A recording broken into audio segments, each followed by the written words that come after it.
Je suis enfant de résistant. Je suis fils de déportés morts pour la France. J'ai été un enfant caché entre 1943 jusqu'à la fin de la guerre. Je suis le fils d'Alfred Guimpel, mon père, qui a été arrêté fin juillet 1944 à Lyon en distribuant des tracts, interné à Montluc et qui a été déporté dans le dernier train parti de Lyon. Je suis donc partie civile au procès de Klaus Barbie. Dans ma famille, des deux côtés de ma famille, les gens étaient exposés à des formes extrêmes de racisme, à des formes d'antisémitisme, et l'antisémitisme est un racisme. Moi, j'ai été exposée aussi à des formes d'antisémitisme atténuées, mais à partir de là, il y a une espèce d'évidence pour moi du fait que je suis du côté des racisés. Voilà, c'est comme ça. Une partie de ma famille est marocaine. Est-ce que je suis juive ou arabe ? Je suis les deux. Je suis juive d'origine espagnole. Dans mon éducation juive, le racisme et le fascisme étaient des mots absolus. J'ai été élevée dans la tradition juive. Je suis judéo-arabe.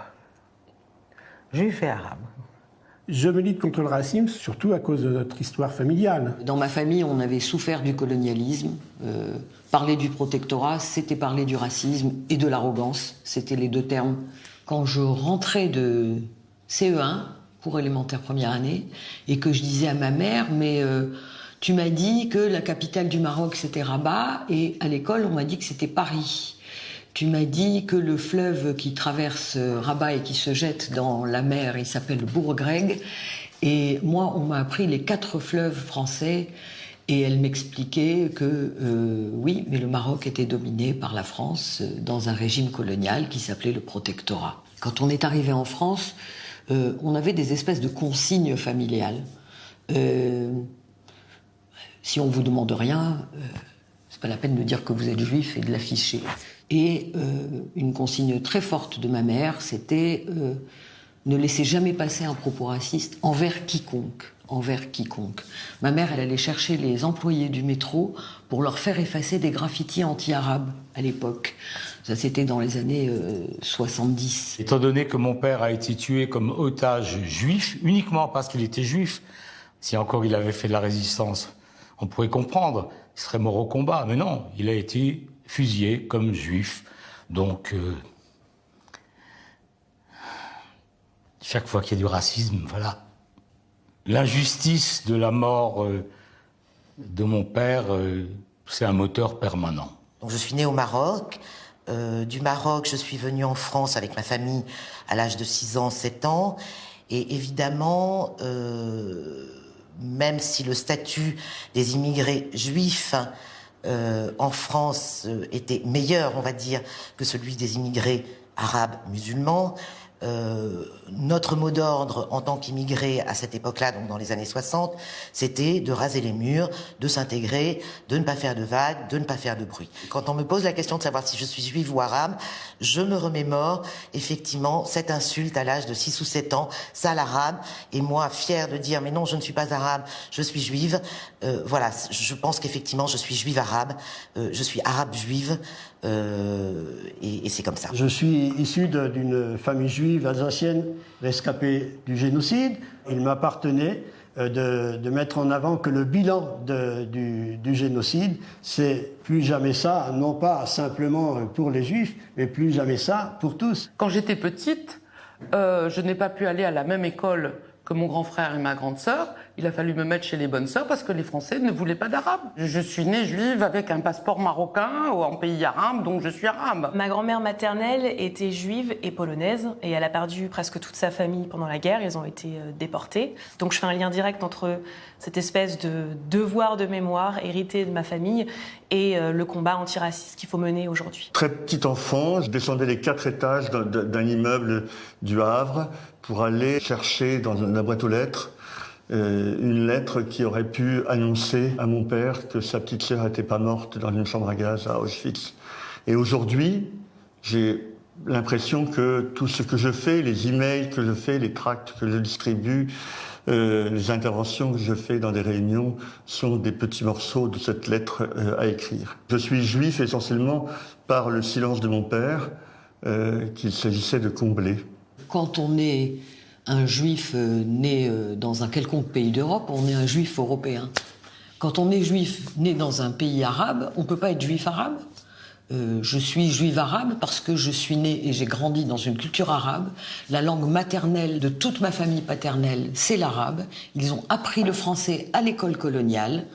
Comment voulez-vous que je ne sois pas une juive arabe ? Je ne suis pas juif, mais parce que je suis berbère et que l'une des composantes de la berbérité a été donc le judaïsme, comme elle a été ensuite le christianisme et aujourd'hui l'islam, sans oublier aussi la partie à laquelle j'adhère, c'est-à-dire l'athéisme. Donc parmi mes ancêtres, très probablement, il y a des juifs comme il y a des chrétiens et aujourd'hui des musulmans. Si je suis juif ou arabe, honnêtement, je pense ni l'un ni l'autre et un peu les deux.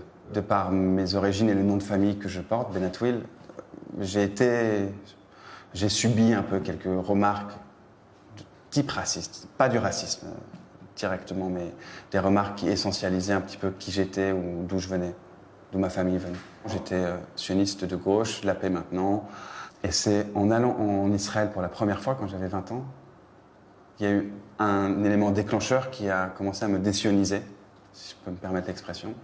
C'est quand je me suis rendu pour la première fois dans la ville de Tzfat, Safed, au nord du pays, où il y a une magnifique architecture palestinienne, arabe, moyen-orientale, très ancienne, et où il n'y a pas un seul arabe, pas un seul palestinien. Donc c'est là, en déambulant dans les rues de Tzfat, que j'ai vu pour la première fois et compris pour la première fois ce que la Nakba voulait vraiment dire.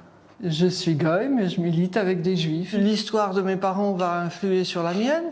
Ils se sont investis dans la défense des juifs en les aidant à passer en zone libre et en servant de boîte de correspondance. S'il n'y avait pas eu des délinquants solidaires, donc appelons-les comme ça, pendant la guerre 39-45, je ne serais pas là. Dans ma propre famille, beaucoup de gens en ont souffert. Bon, j'ai jamais connu mes grands-parents qui sont morts dans la Shoah, par balle du côté de mon père, par gaz du côté de ma mère. Et chaque fois que j'ai connu dans mon enfance des racistes, ils étaient tellement idiots qu'on avait vraiment envie de se battre contre eux. J'ai du mal à concevoir un monde où on ne milite pas. Qu'est-ce qu'on doit s'ennuyer quand on milite pas pour quelque chose? Et je suis né dans un milieu où c'était toujours comme ça, donc c'était naturel de militer, d'une manière ou d'une autre. Je considère que je suis né grâce à des délinquants solidaires, parce que sinon, ma mère aurait été arrêtée, elle serait probablement parvenue, voilà.